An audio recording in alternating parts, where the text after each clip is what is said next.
Salam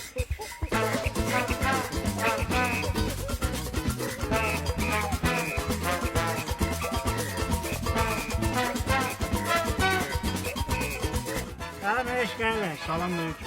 Ne olur, ne problem var? Maşın nəsə xodlanmadı, yolda qaldım. Benim kaş yok ne ağacına.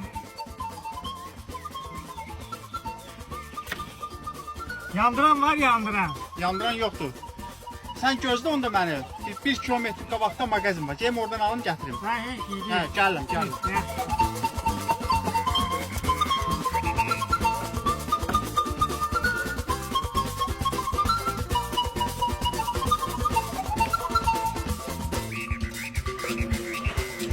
Gətirdim qadanam, aldım.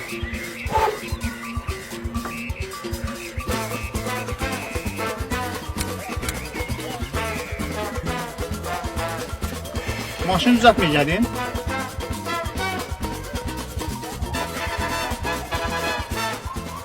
Benim maşından başım çıkmıyor. Bu maşın ustasını yana apar.